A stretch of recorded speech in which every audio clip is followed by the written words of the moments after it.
One discriminatory detention can ruin a career, but unlawfully restricting a black diplomat at an international summit can damage trust far beyond a single checkpoint.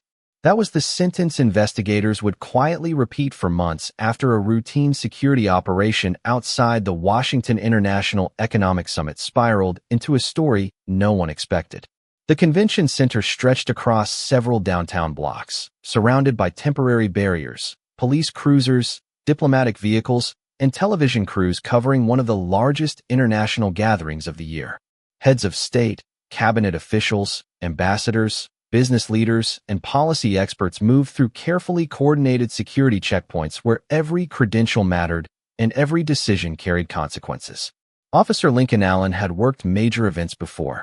At 39, tall, athletic, and respected for his confidence under pressure, he believed experience had sharpened instincts that rarely failed him. Fellow officers admired how quickly he made decisions. Supervisors appreciated that he never hesitated. Lincoln considered hesitation the first step toward losing control of a situation, and today, with hundreds of foreign delegates arriving within minutes of each other, he intended to prove once again that he could keep order where others might overlook a threat. Across the entrance plaza, a black man in his mid-40s walked alone toward the diplomatic reception corridor, carrying a weathered leather briefcase that contrasted with his impeccably pressed navy suit. His name was Lawrence Okoye. A last-minute security reroute had separated Lawrence from the delegation vehicle assigned to him. Summit protocol had authorized him to walk the final block rather than delay the closed negotiation session. His posture was relaxed, his pace measured, and his expression calm enough to disappear into the organized chaos surrounding him. He greeted a volunteer with a polite smile, thanked another staff member for directions, and continued toward the secured entrance without drawing attention to himself. Nothing about him suggested urgency. Nothing about Lawrence's quiet arrival matched Lincoln's narrow idea of what a powerful diplomat was supposed to look like. To most people watching from a distance, he looked like another professional arriving early for a long day of meetings. Only moments earlier, Lincoln had waved two white delegates through after briefly glancing at credentials that were no more visible than Lawrence's. Neither man had been asked to produce a passport or remain outside the checkpoint. Lincoln noticed him almost immediately. Something felt unusual. Part of Lawrence's diplomatic credential was hidden beneath his suit jacket, making it difficult to read from several yards away. Lincoln narrowed his eyes. In recent weeks, security briefings had warned officers about counterfeit credentials appearing at government events across the country. Training emphasized vigilance. Trust verification, not appearances. Lincoln stepped forward before Lawrence reached the final checkpoint. "Sir, I'm going to need you to stop for a moment." Lawrence complied without hesitation, offering a courteous nod instead of frustration. "Of course, officer. How can I help?" His voice was steady, warm, and completely unhurried. Lincoln requested identification. Lawrence reached slowly into his inside pocket, producing official documents while keeping both hands visible. Before he could explain his destination, Lincoln examined only part of the credential and frowned. He did not identify a missing seal, an incorrect number, or any specific security defect. The credential simply did not match the suspicion he had already formed. Lawrence remained composed. "I would appreciate it if you contacted Summit Protocol before reaching any conclusions." Lincoln glanced briefly toward the growing line behind them, then back at Lawrence. Cameras from nearby news crews continued recording delegates arriving, unaware that one routine stop was quietly becoming the most consequential moment of the morning. Just then, Lincoln's radio crackled with an urgent transmission, and a dispatcher spoke one name that instantly froze two nearby federal security agents while Lincoln, convinced he already understood the situation, chose not to listen to the rest. Lincoln lowered his radio for only a second before clipping it back onto his shoulder without replaying the interrupted transmission. Around him, the arrival plaza continued operating with practiced precision. Black sport utility vehicles rolled toward the covered entrance. Secret Service agents exchanged brief acknowledgments with diplomatic security officers. Volunteers directed delegates toward registration, while television reporters narrated the opening of the summit only a few yards away. To Lincoln, the environment reinforced one simple belief. A security concern ignored was a security failure waiting to happen. He looked back at Lawrence. who remained remarkably composed despite attracting the attention of nearby guests. The older man neither protested nor attempted to walk away. Instead, he carefully held his identification where it could be seen and spoke with the calm confidence of someone accustomed to difficult conversations. "Officer, I understand why security is important today. I am asking only that you contact the Office of Protocol before making any decision." Lincoln studied the credential again. The official seal appeared genuine, yet Lincoln held the credential at an angle that left part of the security strip hidden beneath the edge of its protective wallet. In Lincoln's mind, that alone justified caution. He had attended enough briefings to remember examples of sophisticated counterfeit credentials, and he refused to become the officer who overlooked one because someone appeared polite. Several delegates slowed their pace as they noticed the conversation. A young staff coordinator approached cautiously. "Officer, is there anything our team can help clarify?" Lincoln answered without taking his eyes off Lawrence. "Everything is under control. Please continue moving your guests inside." The coordinator hesitated for a moment before stepping back, clearly uncertain whether to insist. Lawrence quietly thanked her anyway, earning a puzzled look from the woman before she disappeared into the crowd. For a brief moment, everything seemed frozen in place. Then Lincoln requested another form of identification.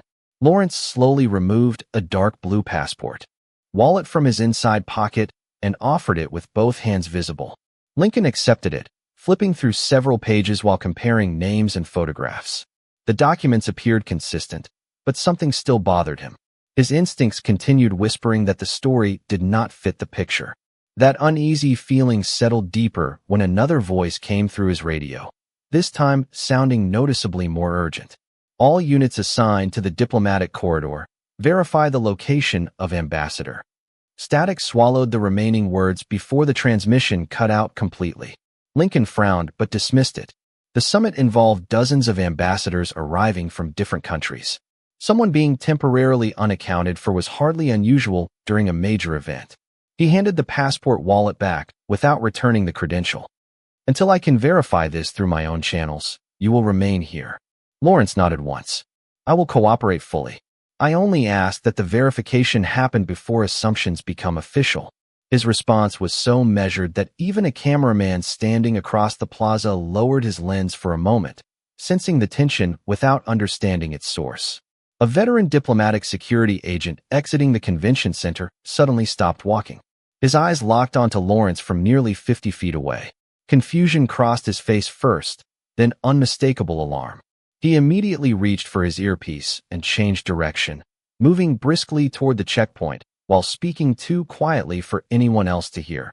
And before Lincoln noticed the approaching agent, a black sedan displaying full diplomatic plates turned into the security lane with two small flags mounted on its front fenders. The black sedan rolled smoothly to the curb as uniformed security personnel instinctively created a clear lane around it. Two officials wearing conference credentials stepped out first, scanning the entrance before opening the rear passenger door. Lincoln noticed the diplomatic license plates, but remained focused on Lawrence, convinced that whatever delegation had just arrived was unrelated to the stop unfolding at his checkpoint. The diplomatic security agent who had changed direction moments earlier quickened his pace, weaving carefully through delegates until he was only a few yards away.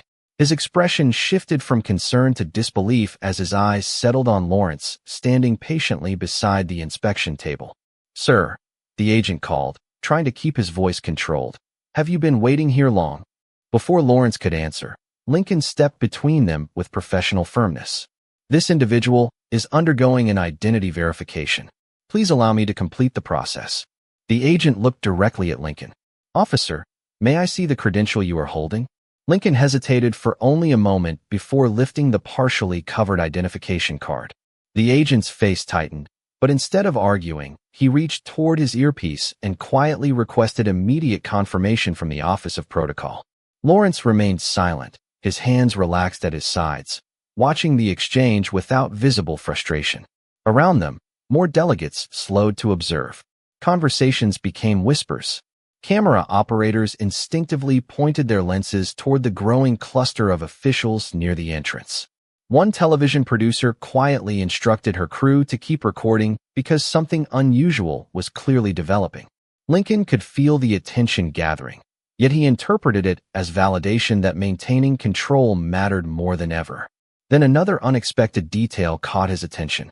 Lawrence's weathered leather briefcase carried the embossed seal of his country's permanent mission, the same emblem shown beside his name in the summit arrival materials. Lincoln recognized it from the briefing packet, but immediately told himself that accessories could also be copied. Before he could examine the briefcase any further, the Office of Protocol answered the diplomatic security agent through his earpiece. The agent listened without interrupting. His posture straightened immediately. His eyes widened almost imperceptibly. He looked at Lawrence, then back at Lincoln, as though weighing every word before speaking. "Officer Allen," he said carefully, "I strongly recommend that you pause all further action until additional officials arrive." Lincoln folded his arms. "Recommendation noted, but verification is still incomplete." The response surprised several people standing nearby. Lawrence finally spoke again, his tone as calm as it had been from the beginning. "Officer, every minute this misunderstanding continues creates complications that can still be avoided." There was no anger in his voice, only quiet certainty. That certainty unsettled more than one observer. Even the volunteer coordinator who had returned with bottled water sensed that everyone except Lincoln seemed to understand the gravity of the moment. Seconds later, the rear door of the diplomatic sedan opened once more. It was the vehicle originally assigned to Lawrence's delegation, arriving late after security officials diverted it through a secondary screening route earlier that morning. A distinguished woman wearing the blue identification ribbon reserved for senior United Nations officials stepped onto the sidewalk, surveyed the checkpoint from a distance, and the instant her eyes found Lawrence, her expression changed completely. Without saying a single word, she immediately turned toward her communications officer and gave one urgent instruction that caused 3 different federal agencies to receive the same priority notification at exactly the same time. The senior United Nations official did not rush toward the checkpoint. She walked with measured confidence, speaking quietly into a secure phone, while 2 protocol officers followed several steps behind her. That alone changed the atmosphere. Experienced federal personnel recognized the blue ribbon on her credential immediately and began exchanging cautious glances. Something important was unfolding, yet almost no one outside the security circle understood exactly what it was. Lincoln noticed the growing attention but interpreted it differently.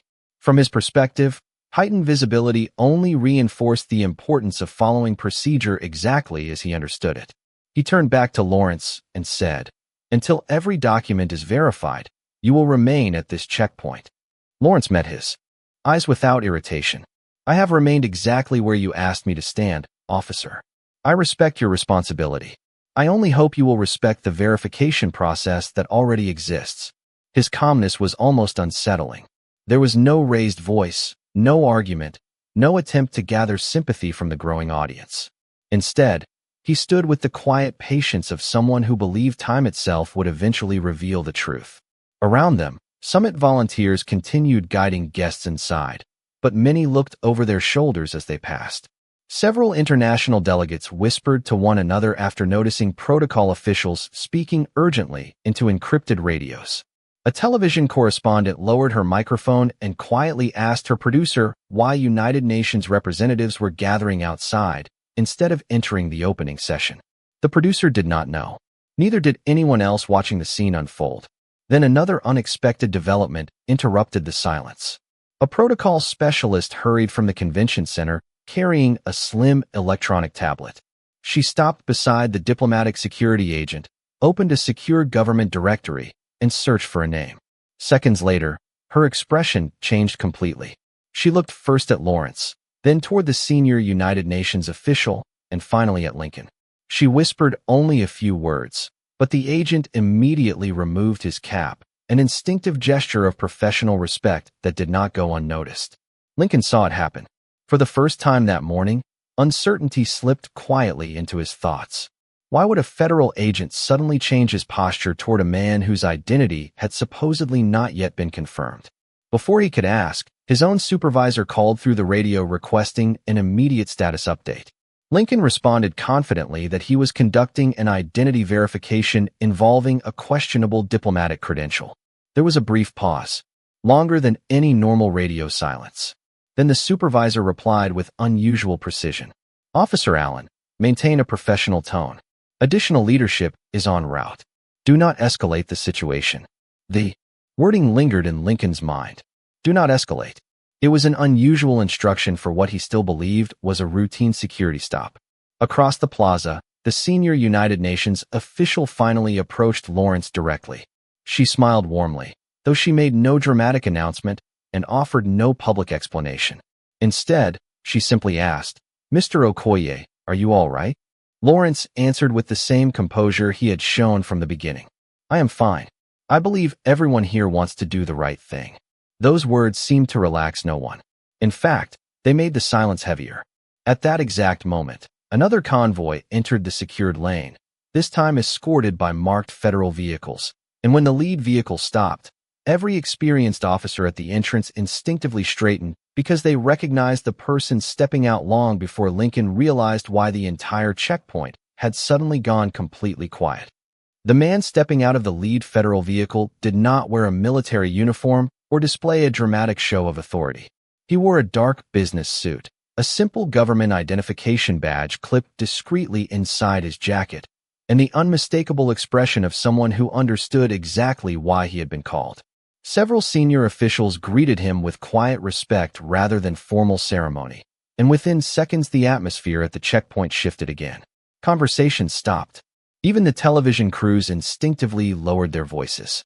Lincoln remained at his post, maintaining the same composed posture he had held since the encounter began, although he could no longer ignore the growing number of high-level officials surrounding what he still considered a routine verification.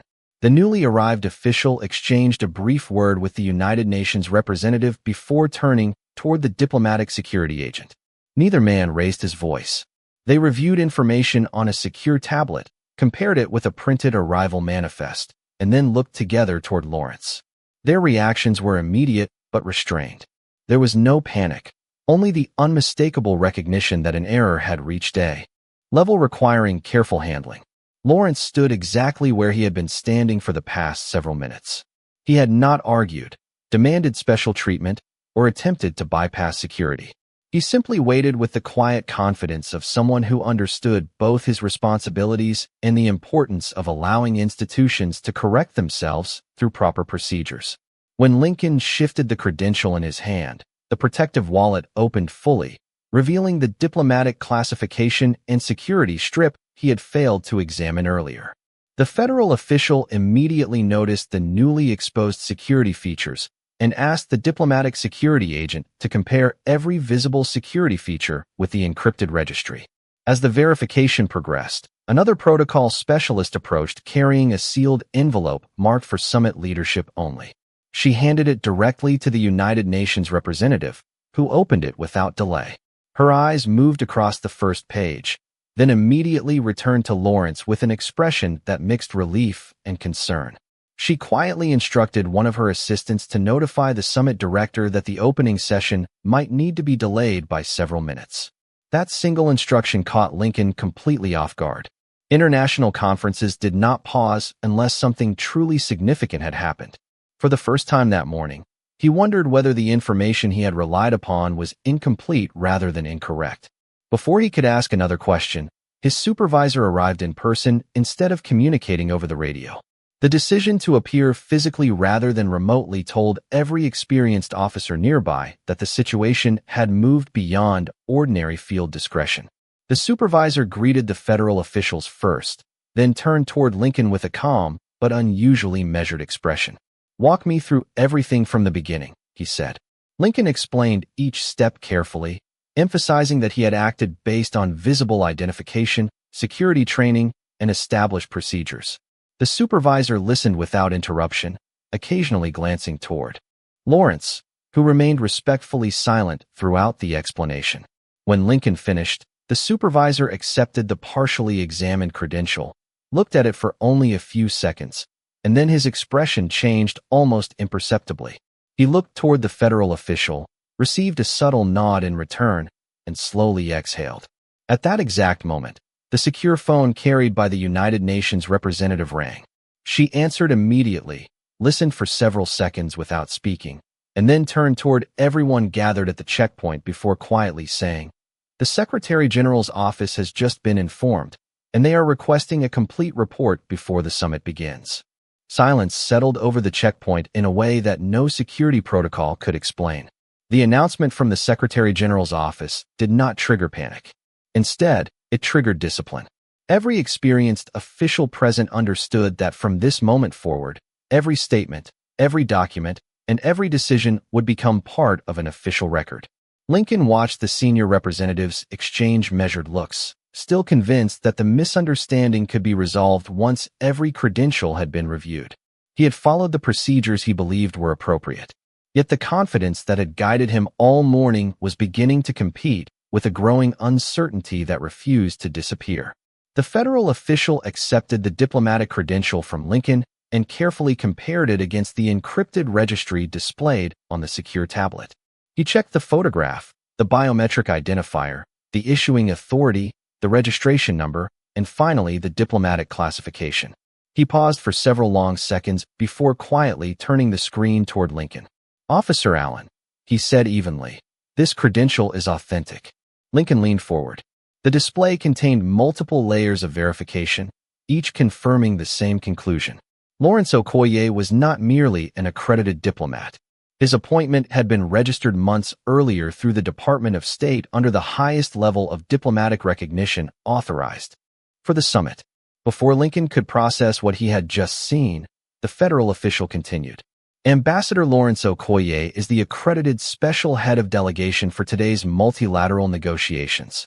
His diplomatic status required any restriction of his movement to be coordinated immediately through the Department of State and the Office of Protocol while performing official duties." The words landed with remarkable weight despite being spoken so calmly. Nearby conversations stopped completely. Even reporters standing outside the secured perimeter noticed that every senior official had suddenly become motionless. Lawrence offered no expression of triumph. He simply adjusted the sleeve of his jacket and waited respectfully while the verification concluded. For the first time that morning, the strain showed in Lawrence's face.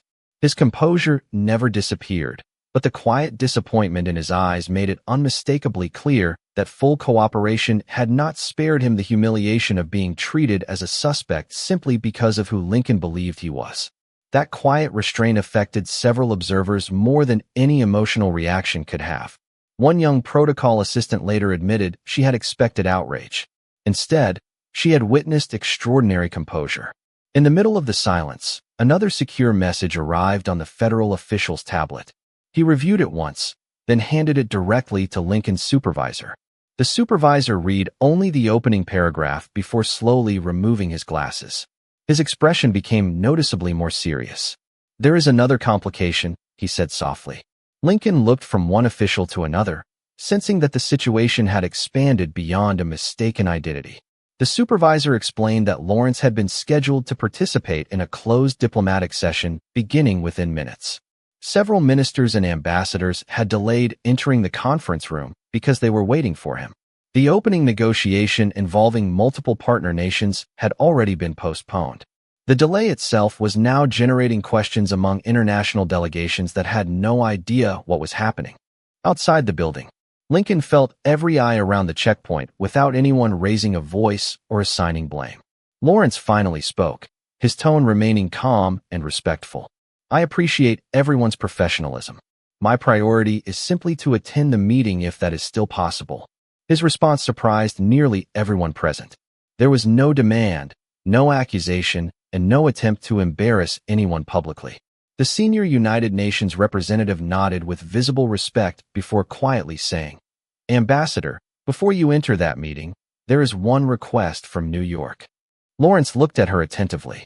She lowered her voice so only those closest could hear, but the final sentence carried clearly enough for Lincoln to catch every word.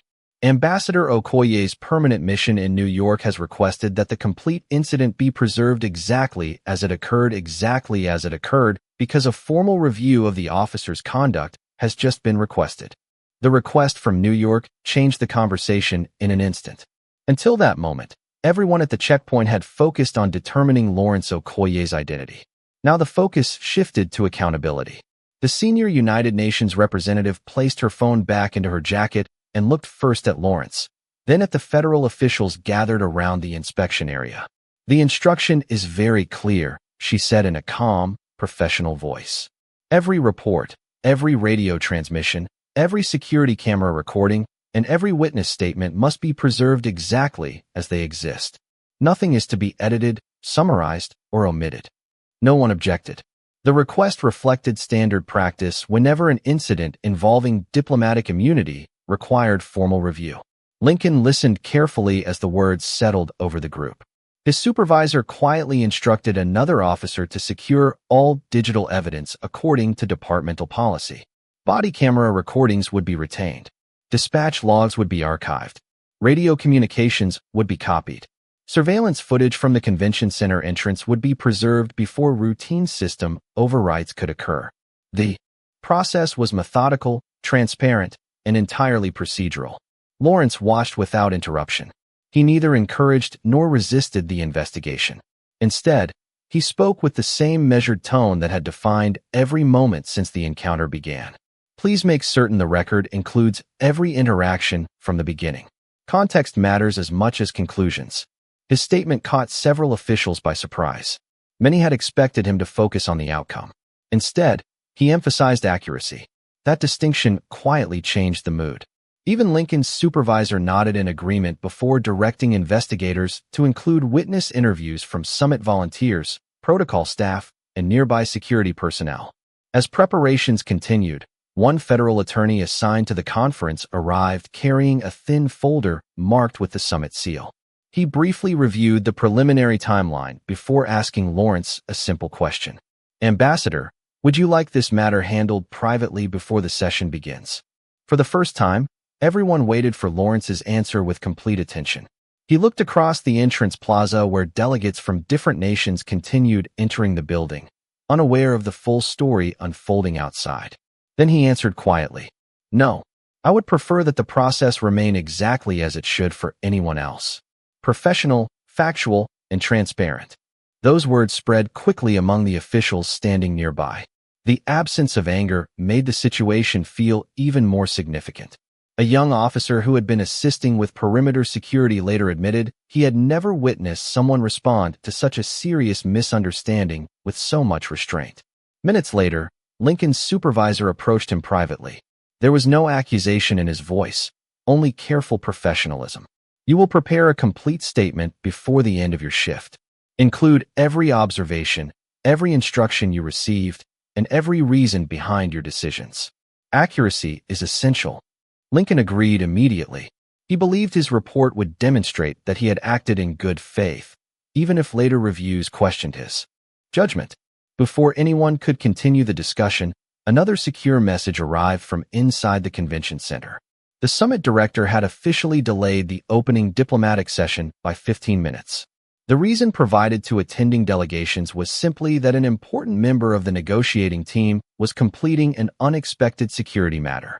Only a handful of people outside the building knew the full truth, and as Lawrence finally reached for his weathered leather briefcase, the federal attorney quietly informed everyone that a preliminary interagency team had been assigned to preserve evidence, while a formal independent review panel was scheduled to convene the following morning, and that its first request was not for Lincoln's report, but for the complete video recording from the very first moment the encounter began. By the time Lawrence entered the conference hall, the delay had become little more than a scheduling adjustment to the hundreds of delegates waiting inside. Only a small circle of officials knew that the extra 15 minutes had prevented a diplomatic misunderstanding from becoming something far more damaging. The opening session proceeded with its usual formality, but outside the meeting room another process had already begun. Investigators collected digital records, security supervisors reviewed procedures, and legal advisors assembled a precise timeline measured down to the minute. Every radio transmission, surveillance angle, body camera recording, and witness statement was cataloged without interpretation. Facts would speak before opinions. That principle mattered to Lawrence more than anyone realized. During a short recess between meetings, the senior United Nations representative informed him that the independent review panel had issued its initial evidence preservation order. She expected Lawrence to submit a formal complaint immediately. Instead, he surprised her once again. "I will provide a statement," he replied. "But I wanted to describe exactly what happened, not what people assume happened." She looked at him carefully. "You understand that many people will expect stronger action." Lawrence smiled gently. "Strong action begins with accurate facts." Those words quietly spread through the review team, changing the tone of the investigation before the first interview had even begun. Hours later, Lincoln sat alone in a conference room inside the temporary command center, completing the written account his supervisor had requested. He reviewed every decision, every observation, and every instruction exactly as he remembered them. Several times he paused, replaying the conversation in his mind. Lawrence had never refused cooperation. He had never raised his voice. He had repeatedly asked for the Office of Protocol to be contacted before conclusions were reached. Reading those details together on paper felt different from remembering them one moment at a time. For the first time that day, Lincoln recognized that confidence and certainty were not always the same thing. Midway through writing his report, a department attorney entered the room carrying a sealed folder. "The review panel has made an additional request," she explained. "They want your statement before they watch any video recordings." Lincoln looked surprised. "Why before?" The attorney answered without hesitation. "Because they want your independent recollection, unaffected by recorded evidence." Lincoln slowly nodded and continued writing, realizing every word would matter.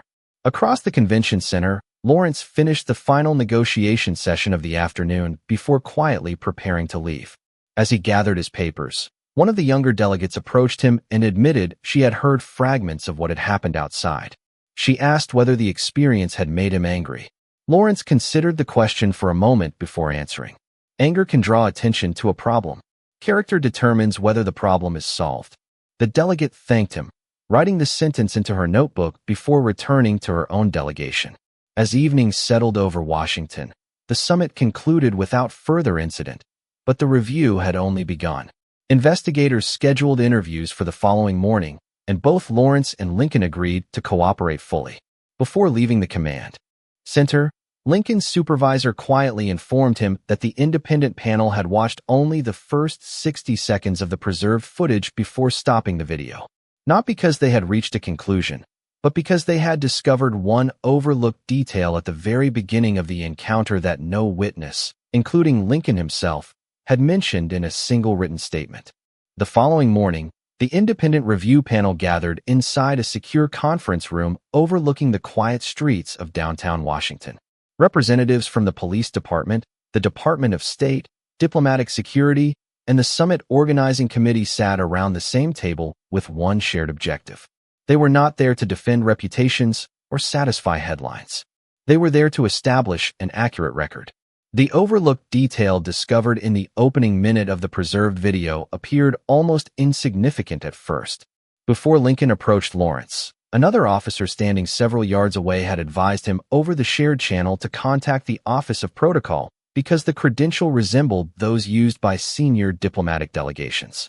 The recording showed that Lincoln acknowledged the transmission with a brief glance toward his radio, but proceeded without responding. The panel concluded that he had not simply missed the warning. He had dismissed information that did not support the conclusion he had already reached. The panel found no evidence that Lincoln had planned the encounter or deliberately fabricated a security concern. It did, however, conclude that racial bias and confirmation bias had influenced his judgment. He had treated Lawrence's calm behavior, professional clothing, and valid documents as suspicious because they conflicted with the assumptions he had already formed about the black man standing before him. Each opportunity to verify Lawrence's identity should have weakened that suspicion, yet Lincoln repeatedly used the same information to justify continuing the detention. Several weeks later, the official findings were released. The department sustained findings of discriminatory treatment, failure to follow diplomatic verification procedures, and poor judgment. Lincoln was removed from international security assignments, placed on administrative suspension, and required to complete advanced instruction in racial bias, diplomatic procedure, and decision-making under uncertainty, before he could return to field duty covering diplomatic procedures, communication during high-level events. The department also updated its summit security protocols, requiring mandatory verification with the Office of Protocol before restricting access for credentialed diplomatic personnel whenever circumstances allowed. Lincoln's suspension and reassignment were consequences of his individual conduct. Separately, the department acknowledged that training and supervisory failures had allowed his bias to go unchecked, leading to broader institutional reforms. Lawrence was invited to review the proposed training materials before they became part of the department curriculum. Many expected him to criticize the officers involved. Instead, he recommended adding a single sentence to the opening presentation. Professional judgment becomes stronger when it leaves room for confirmation. He also insisted that the training examine how racial stereotypes could make an officer treat suspicion as evidence, particularly when the same behavior would be considered ordinary in someone else. The training committee adopted the recommendation without changing a single word. Months later, Lincoln attended the first session of the revised program as both a participant and a case study. When the presentation concluded, he noticed someone quietly waiting near the exit. It was Lawrence. There were no reporters, no cameras, and no audience. Lincoln walked toward him and spoke first. "I have replayed that morning more times than I can count. I have replayed that morning more times than I can count. I treated my assumptions about you as though they were evidence, and I ignored every opportunity to correct myself. What I did was discriminatory, and I am sorry. An apology matters when it is followed by changed behavior. Respect for the truth must include respect for the people our assumptions can harm." Lawrence extended his hand with the same calm dignity he had shown from the beginning. Respect for the truth protects everyone, but it does not protect anyone from accountability. What matters now is whether you recognize the bias behind your choices and refuse to repeat them. Lincoln accepted the handshake. Neither man pretended the morning outside the summit had never happened. They simply recognized that accountability carried greater value when it opened the door to growth instead of resentment. As they left the building in opposite directions, the revised procedures they had unknowingly shaped together were already being introduced to officers preparing for future international events across the country. Closing reflection: perhaps the moments that stay with us the longest are not the loud ones, but the quiet decisions made after emotions have settled. This story reminds us that confidence can be valuable, yet it becomes even stronger when it is balanced by patience and a willingness to verify what we think we already know. There are times when dignity speaks more clearly than anger, and when calm responses leave a deeper impression than dramatic confrontations ever could. Maybe that is why meaningful change often begins with ordinary people choosing honesty over pride and understanding over assumptions. The lasting impact of a single encounter is not always measured by how it begins, but by what people decide to build from it afterward. If you found yourself standing where either Lincoln or Lawrence stood that day, what choice do you believe would have been the hardest to make? What part of this story stayed with you the most? And how do you think you would respond if you faced a similar moment in your own life?